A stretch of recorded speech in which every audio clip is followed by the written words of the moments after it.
Subba company, वन stop entertainment.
कस्तो भनेको तिमी त मैले भनेको मान्दै मान्दैन भने अलिकति कहिले काहीँ त मलाई पनि हेर्नु गर न।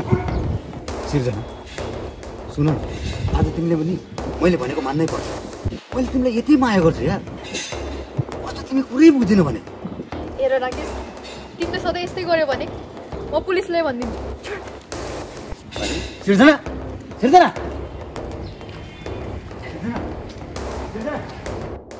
सुन न,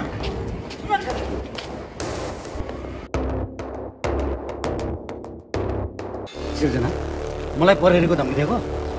प्रहरीको त म बाउ हो, किनकि मेरो बाउ नेता हो। मलाई यसरी प्रहरीको धम्की नदेऊ, बुझ्यौ? फेरि तिम्रो ज्यान खतरामा पर्ला नि, याद गर। प्लिज राकेश, मलाई छोडिदेऊ। तिमीले भन्न खोजेको चाहिँ के हो?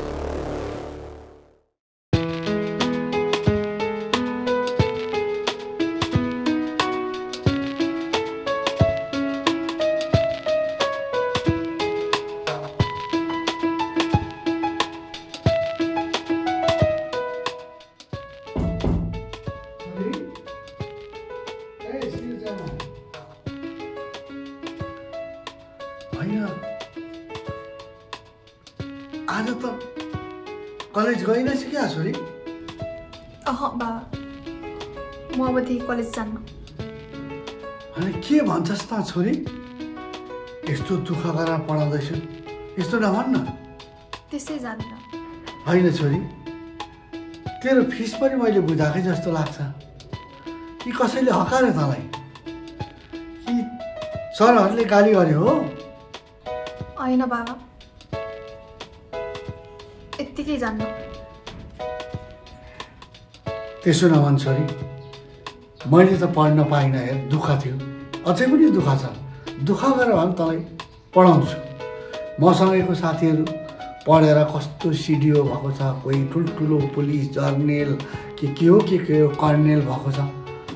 मेरो पनि एउटा उद्देश्य छ, इच्छा छ तँलाई पढाएर ठुलो जागिरे बनाउने। पढ्नु त छोड्नुहुन्न छोरी। के कुरा छोरी भन्न। बाबा म कलेज जाँदा आउँदा जहिले एउटा केटाले बाटो छेकेर जिस्काउँछ,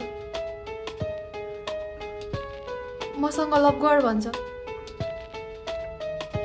मलाई माया गर भन्छ। त्यस्तो गरिनस् भने तँलाई म मार्छु भन्छ। को त्यो केटाको नाम के हो छोरी? राकेश भन्ने केटा हो। 6 महिना भइसक्यो मलाई यसरी नै सताएको। अब मैले कलेज जान बाबा।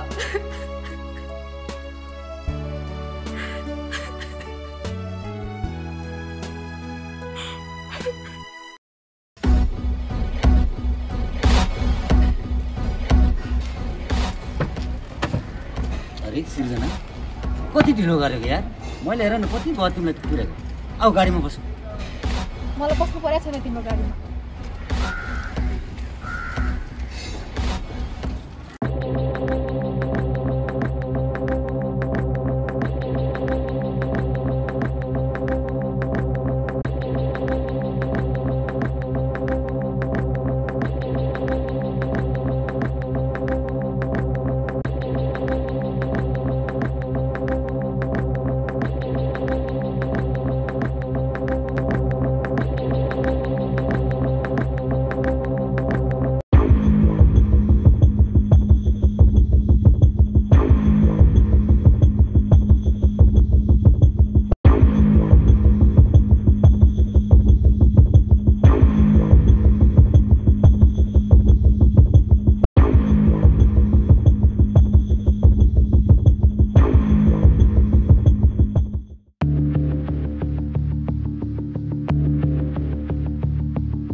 कहाँ जालास? आखिर त हिँड्ने बाटो नै यही हो। भोलि कहाँ जालास? पोख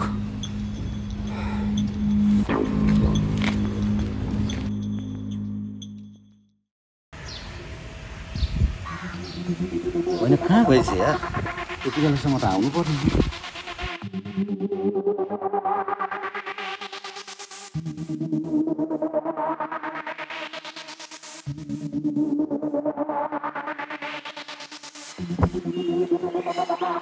कहाँ गयो यार? सम्म त आइपुग्नु पर्ने।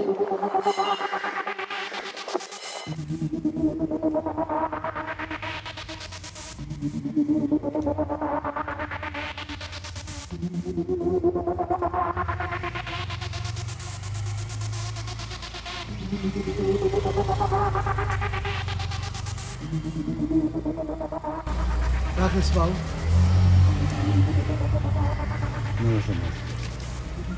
त्यहाँलाई त मैले चिनेन। म सिर्जनाको बुवा। ए अनि भन्नुहोस्, मैले के गर्नु पर्यो? होइन बाबु, त्यो मेरो छोरी अहिले कलेज जानै मान्दैन। अब के गर्नु त? तपाईँको घरमा गएर मैले तपाईँको छोरीलाई कलेज पठाउनु? त्यो होइन कि, अब सधैँ तपाईँले जिस्काउनुहुन्छ अरे, के गर्नुहुन्छ अरे, खेदाउनुहुन्छ अरे, त्यही डरले गर्दाखेरि कलेज जानै मान्दैन। त्यसो गरिदिनु भएन नानी। मलाई यस्तो वाइ हात आरोप लगाएको मन पर्दैन है। मैले कसैलाई कहिले पनि कसैलाई केही पनि नराम्रो काम गरेको छैन। त्यतिकै आरोप लगाउनुहुन्छ वाइ हात। होइन बाबु, मैले त्यसै भनेको होइन। छोरी कलेजै आउनु मान्दैन त। राकेश बाबुले जहिले तहिले नेताको छोरा हुँ, के हुँ, तँलाई म के गर्छु भनेर एकदम डर देखाउनुहुन्छ अरे। त्यस्तो त गरिदिनु भएन नि बाबु। हामी यस्तो एउटा गरिब मान्छे, बिचरा छोरीको आमा पनि सानैमा खसेको, दुःख सुख म पढाउँदैछु। त्यसो गर्नु भएन नि त राकेश बाबु। मैले तपाईँलाई अघि पनि भनेको छु, मैले कहिले पनि त्यस्तो केही पनि गरेको छैन। बरु जानुहोस्। ल ठिकै छ, अबदेखि त्यस्तो नगरिदिनुहोस् है त मेरो छोरीलाई। हेर्नुहोस् अबदेखि फेरि पनि मैले भन्दैछु यसरी मलाई बिना आरोप लगाइदिनु भएर पनि म को हो थाहा छ तपाईँलाई नेता सूर्य प्रतापको छोरो हो म नराम्रो होला विचार गर्नुहोस् हुन्छ अबदेखि मेरो छोरीलाई दुःख नदिनुहोस् है ल अब दिदिनँ बरु जानुहोस् घर गएर तपाईँको छोरी सृजनालाई पठाउनुहोस् के केही पनि भनेको जानु भनेको हुन्छ हुन्छ बाबु ल जानुहोस् मैले भनिदिएको छु है बाबु अबदेखि त्यसो नगरिदिनुहोस् है ल जानुहोस्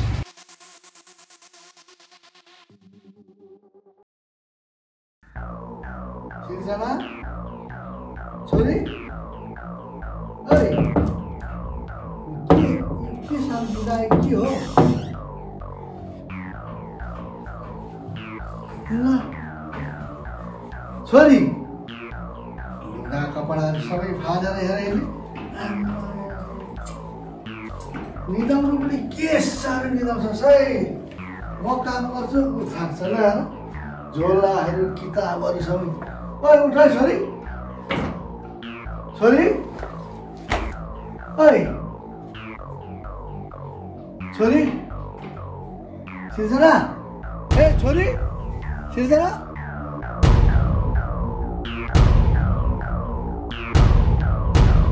छोरी ए छोरी छोरी सिर्जना ए के भयो सिर्जना ए छोरी छोरी ए सिर्जना ए उठ के भयो ए छोरी ए सिर्जना ए छोरी सिर्जना छोरी के भयो के भयो उठा छोरी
दायाँ बायाँ गरिस् भने यहाँ प्यास्तो लाग्छ सिधै तेरो छातीमा वार पार गरिदिन्छु बुझिस् भन् त मेरो छोरीलाई किन मारिस् भन् मलाई माफ गर्नुहोस् सुन्नुहोस् न सुन्नुहोस् मलाई एकैछिन टाइम दिनुहोस् म मेरो बाबालाई फोन गरेर कति पैसा चाहिने हो त्यो सबै ल्याइदिन्छु म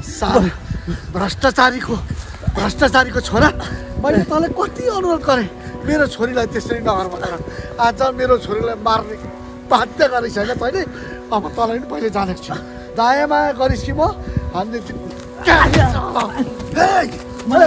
प्याज तोल्छ यहाँ हाल्लास् उता हेर उता साला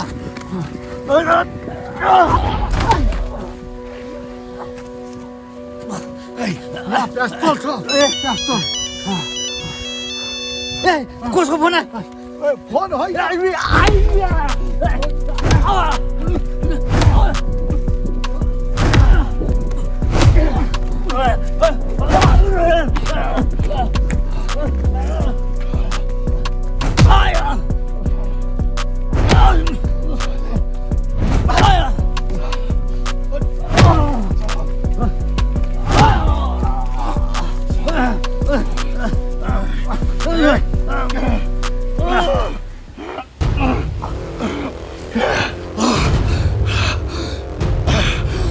छोरीलाई अहिले मर्ने बाध्य भएर तयार छ